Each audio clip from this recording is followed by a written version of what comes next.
What is it like being a Jamaican in Anguilla?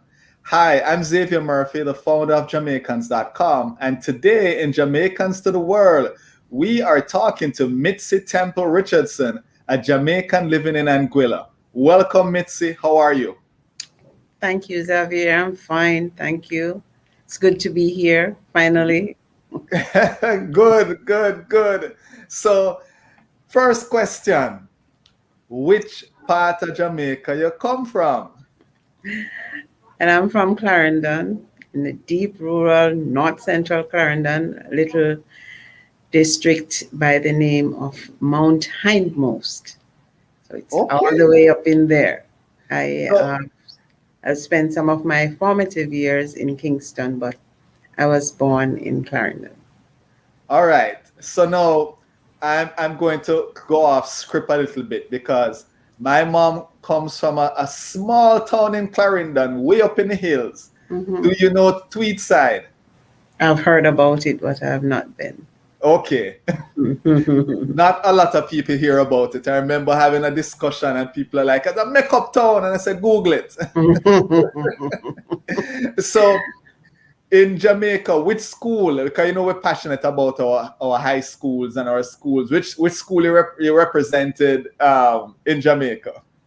Interestingly, I represent two, Excelsior High School and Clarendon College. I spent my earlier years in high school at Aggie, and I then transferred to Clarendon College in fourth form. Okay. I was about to say Haggy, and you said it. You said it for me.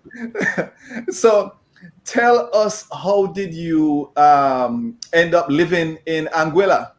Well, I came here job hunting, and at the invitation of my cousin, one of my cousin who was a chef here, I came to Anguilla for employment opportunities, and I've stayed for the past 26 plus years. On the 21st of May, interestingly, I will be um, uh, 27 years living in Anguilla. Wow. So you are practically a native. Practically, yes. So I'm going to jump in. I'm actually just kind of changing up the things here because they say people in Anguilla sound like us. And I will say this also. I remember when I went to college, I went to Miami-Dade. It was Miami-Dade Community College back then. And I had a friend from Anguilla and sound just like he's from Jamaica. So your thoughts, is that so? Is it depending on the region? You know, yes, no, so somewhat. Uh, from my experience, not so much. I guess according to the person's exposure and their background. But for the most part, I don't agree to the fullest. But we, as Caribbean people, we have some similarities, but not a whole lot. There are some still distinct features from Jamaicans uh, to Anguillians. All right, all right. So I know you and I spoke earlier, and you're married to an Anguillian. Yes. Um, and has he picked up on some of the Jamaican terms and all of that? Oh, yes. He doesn't say I anymore. He said me. He said me. He doesn't use I. He says me. Me ain't doing this and me ain't doing that. Not I But you sound like you have it down there too. am. I have to mix it up, eh? I have to mix it up sometimes, right? Yes. So what would you say? What are the people like? I mean, I know people always assume everybody's from the Caribbean, so we're all alike. But I do realize with my interactions with different people from the Caribbean, all islands are very different in terms. I mean, you have a lot in common, but very different. So what are the people like? Well, the people are friendly. I um I have made some friends 20 odd years ago, and we still maintain those friendship. And the people are warm. From my experience, I have experienced much love and warmth, and the hospitality is off the chain. But as with anywhere, you have differences. The Anguillans are forthright. They will come and they're like, "Who you for?" If, and you need to answer because they're gonna press until they get who you for. Who you for means, who you belong to, who you're related to, basically. All right, so it's there we are being upfront and say, listen, who your family is and who Right. your friends are, so I can kind of make an assessment of who you are based on the people that know you. Indeed, and further to that, it could be that we are related because as a small island, almost everybody can connect to somebody from one end of the island to the next. I So see. they have to be, wonderfully related. If you haven't disclosed that, you're not an Anguilla. Ah, I see. I see. So, in terms of, you said they're kind of upfront that way. I know we as Jamaicans, we either like you or we don't like you. And if we spirit not take you, we're gonna tell you, spirit not take that person there or whatever. Do you find that they're kind of upfront that way, as you mentioned? Because if they're coming out and saying who you for, maybe them kind of upfront that way there too. Yes, they are. I've experienced persons who they don't hide and hit you. They will tell you how they feel about things, but for the most part, it is usually good. It is usually good for the most part, from my experience, that is. And what, in your experience, what do Anguillians think of Jamaicans? For whatever reason, what do they think in your opinion? I mean, in your opinion.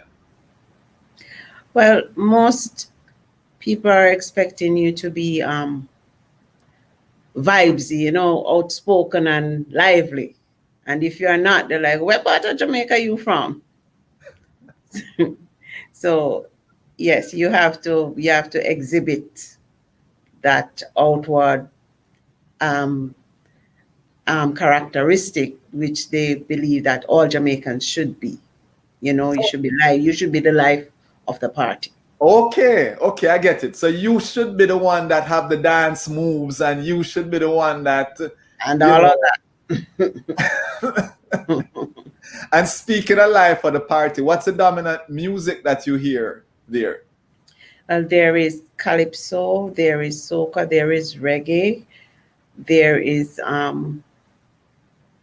different mix of music. The radio stations they would play all the genre that you could think of. Um, in terms of reggae, the reggae is widely known and presented here. We even have a similar to reggae sunsplash. It is called the moon splash, and that is held every March at the full moon.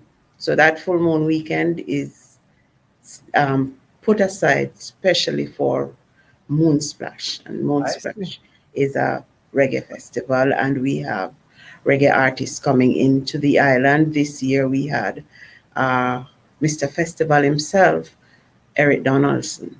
Oh, Yeah. that's quite a treat there. Yes, indeed. And do they have a carnival?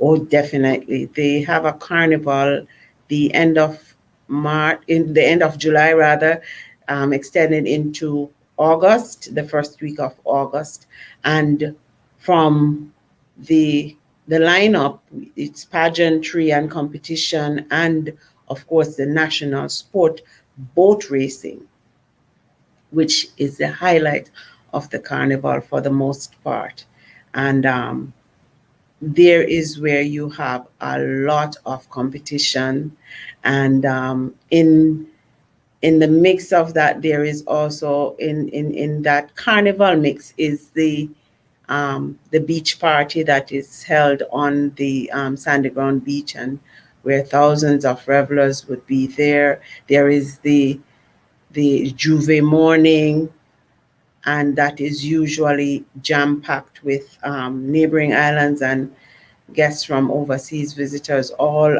from the Caribbean, and quite an adventure, quite an adventure indeed. And the children participate. You have children pageantry, Prince and Princess show, and Tiny Tots, and teenagers, the Miss Anguilla competition, and other delights for the carnival enthusiasts. All right.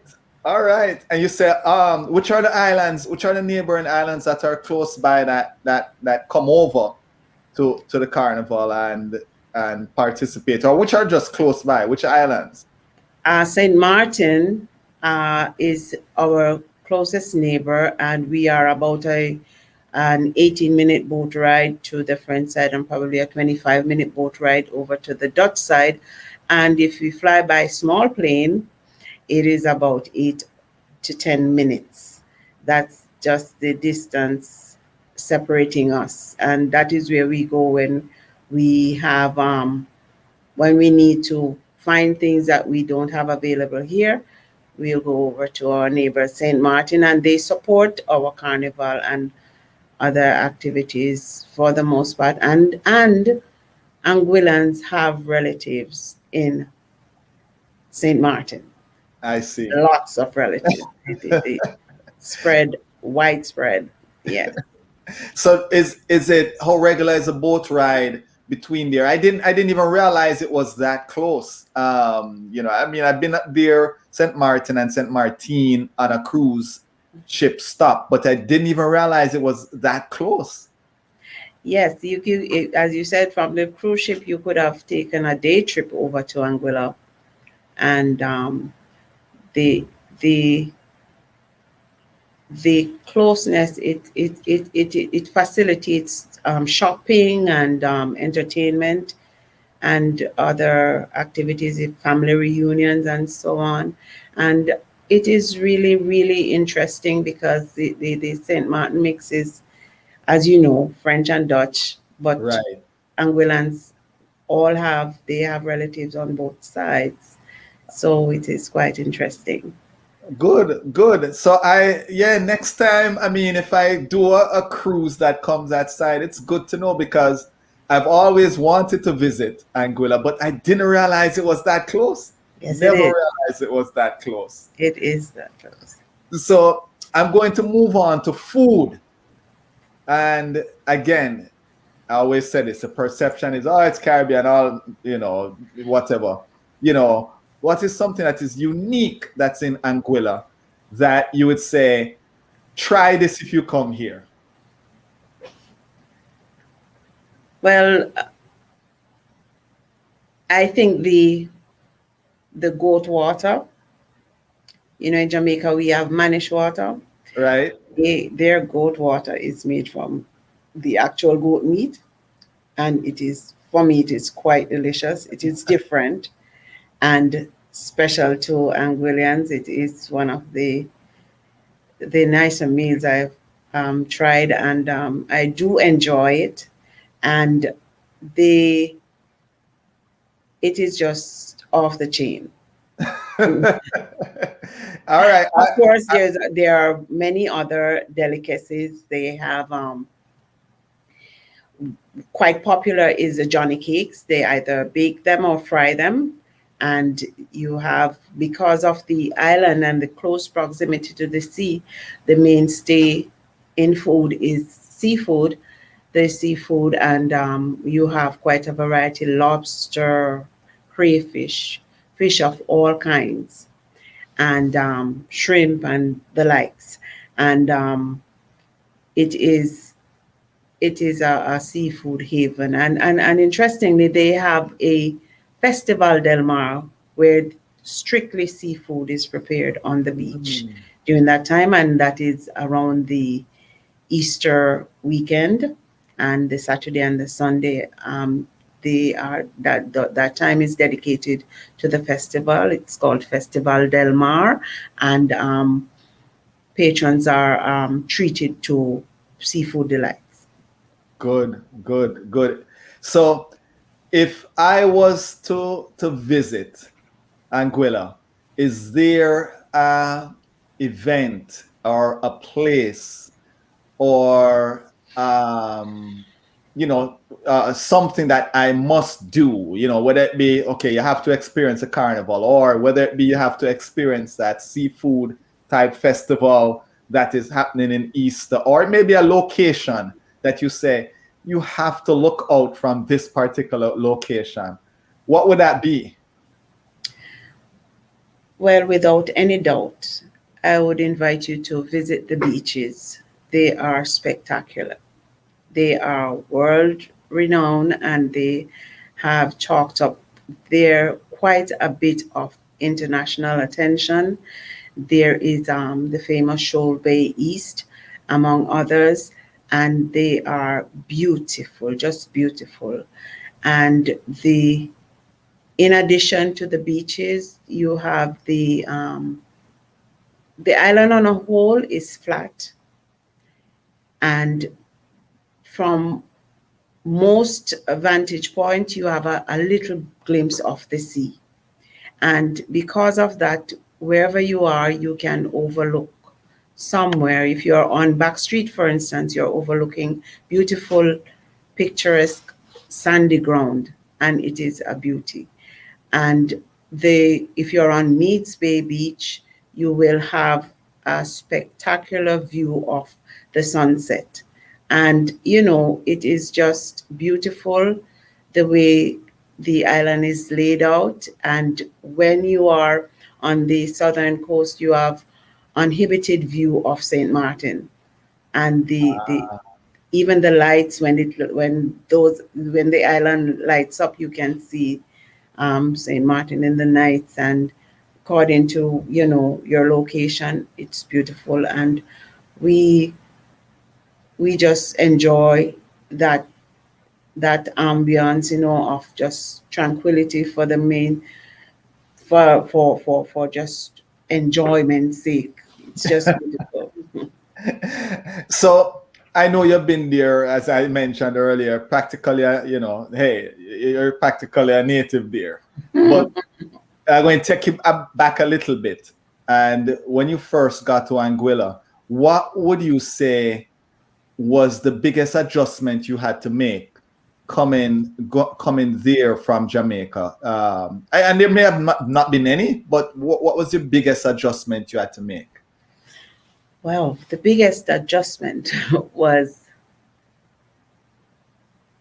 trying to get around without public transportation. There was not any then, and there's still none.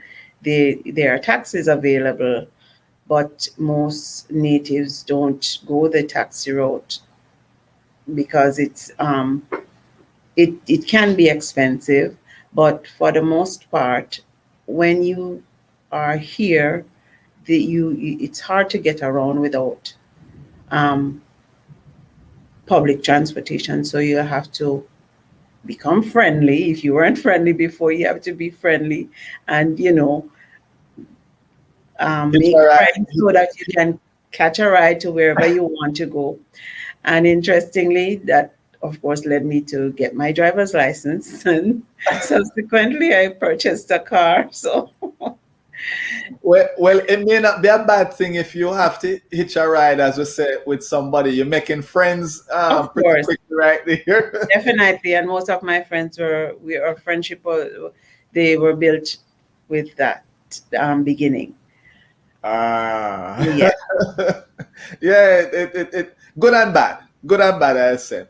Yeah, so that it was just challenging. It wasn't bad for the most part, but it was challenging. It was really challenging, and because we don't have a lot of trees and shades and so on, that sweltering sun would take a toll on you, So yes. in terms of the cost of living there, um, how would you compare it to probably even a Jamaica or USA or whatever? What would you say in terms of the cost of living? The cost of living is high.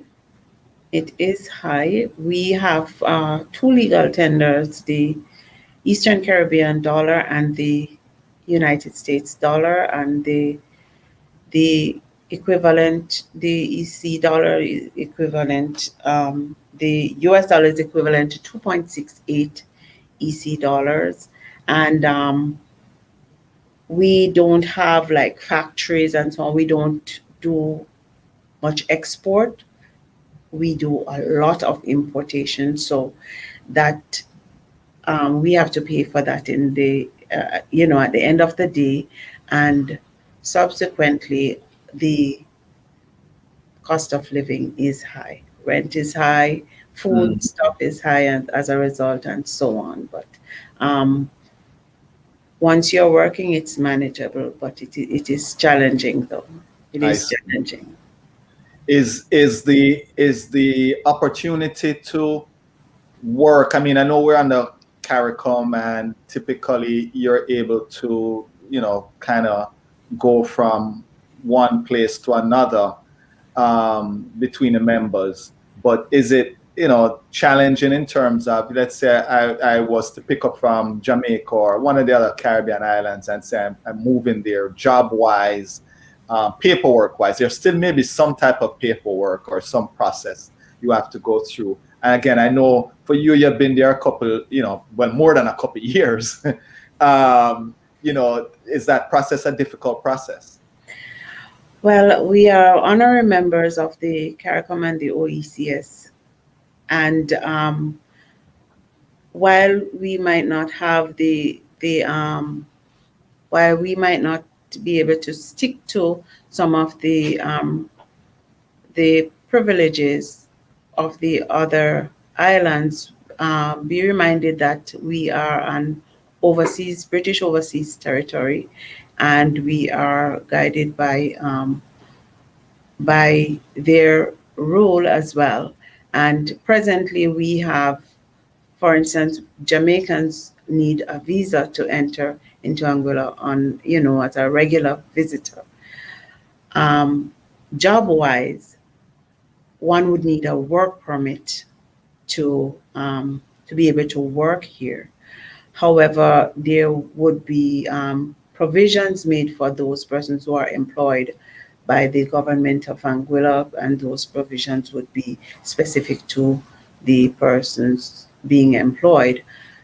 Other than that, though, persons coming in would need to apply to the British High Commission for a travel visa, a visitor's visa, to come to Anguilla. In terms, and I'm jumping back a little bit into fruits here because I forgot to ask, right?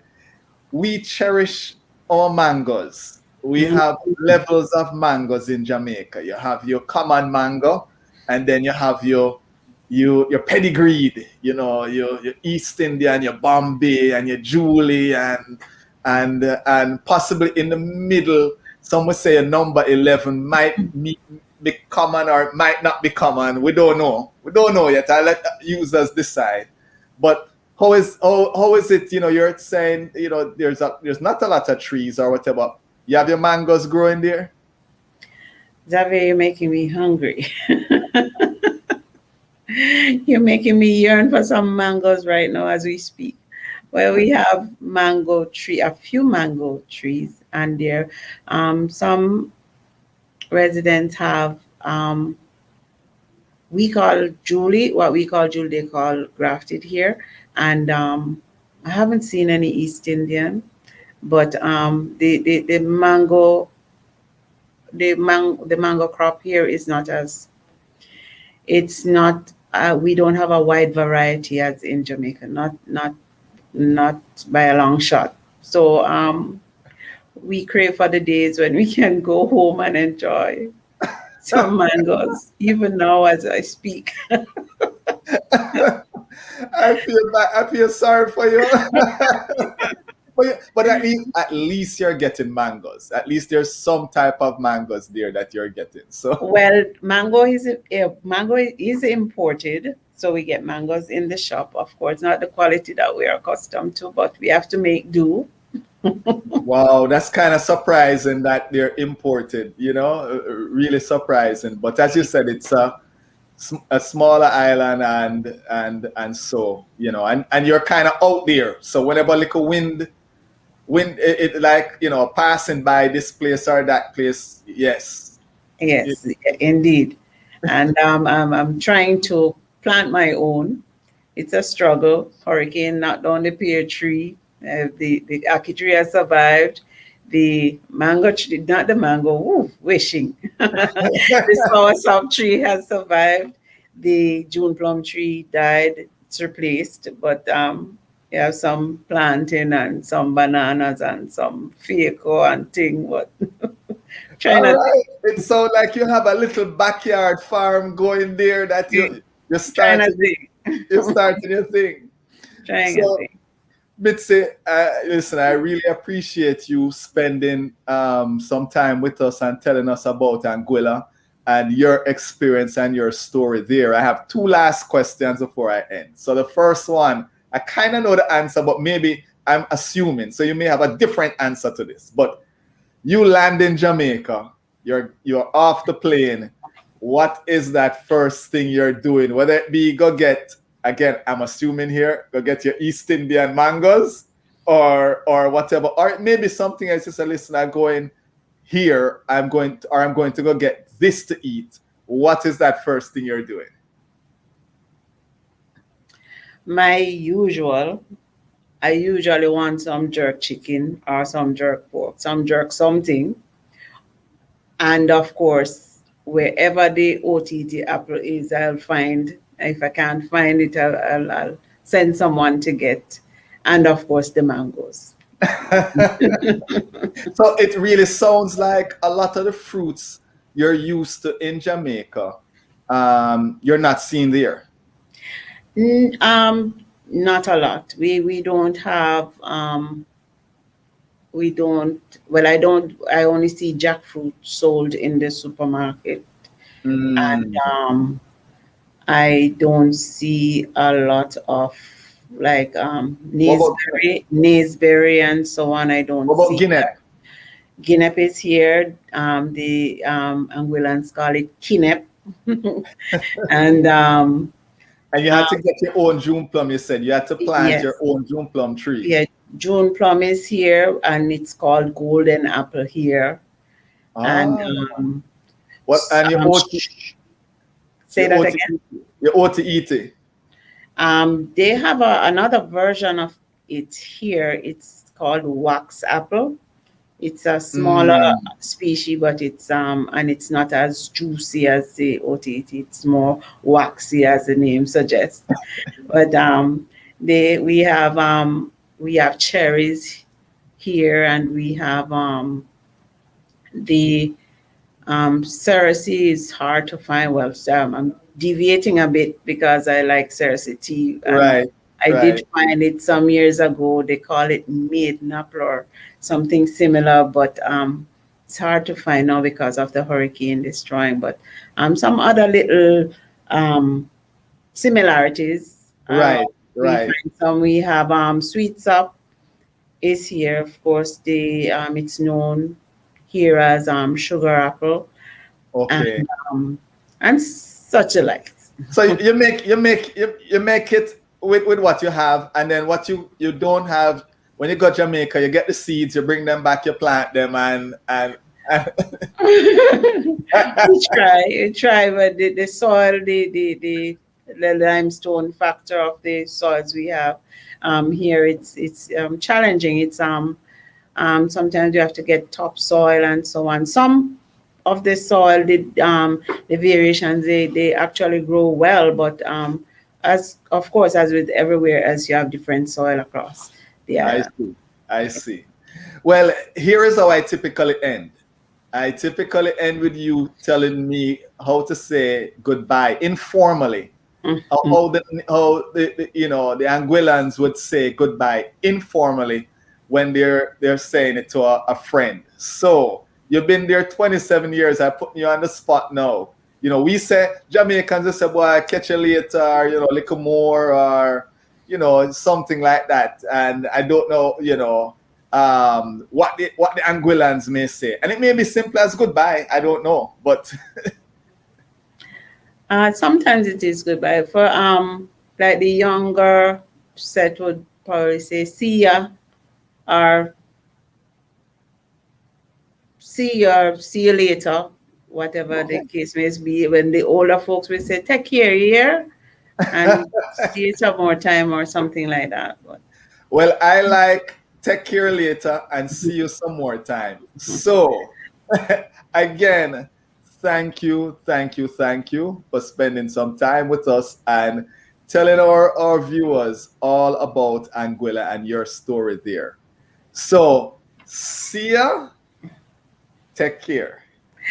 take care, Xavier. Thank you for having me. And it was indeed a pleasure speaking with you and speaking about Anguilla, my home, my second home. Show some love now. Hit that like button, subscribe to our channel, and hit that notification bell. That way you don't miss a video.